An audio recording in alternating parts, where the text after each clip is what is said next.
The Henrietta community is praying and grieving tonight as they support the families of those 6 innocent people killed in a horrific mass murder-suicide. We've brought you live coverage all day, including the news conference where investigators announced that Jesse McFadden shot and killed each one of these victims in the head before killing himself. Fox 23's crime and safety reporter Abigail Dye was at that press conference and brings us those details.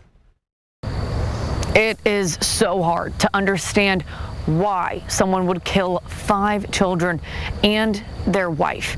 And that's something that police say this community is still grappling with. The why. We'll never get the answer to that question because the only person who knows the answer is gone.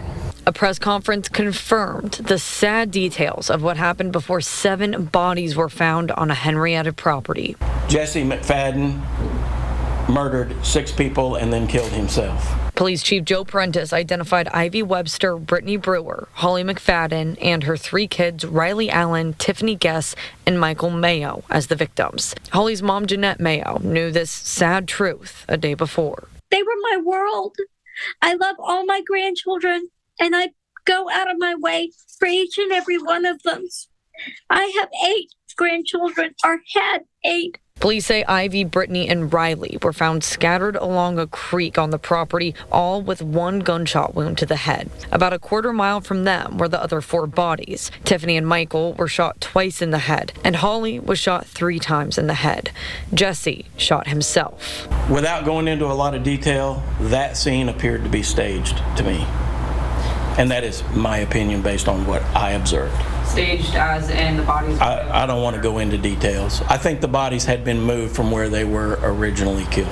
I'm assuming that my daughter was the first one shot, and she saw the gun and told all the kids to run.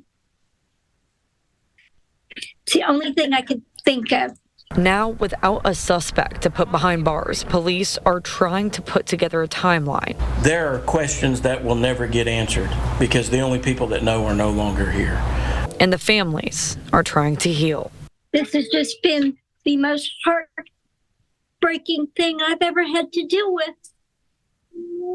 No mother should have to bury her daughter. No mother should have to bury her grandchildren.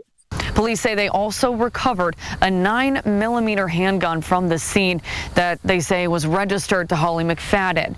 They say that Jesse used the handgun in the killings. Our hearts are absolutely with the families and the victims. Covering news that matters, I'm Abigail Dye, Fox 23 News.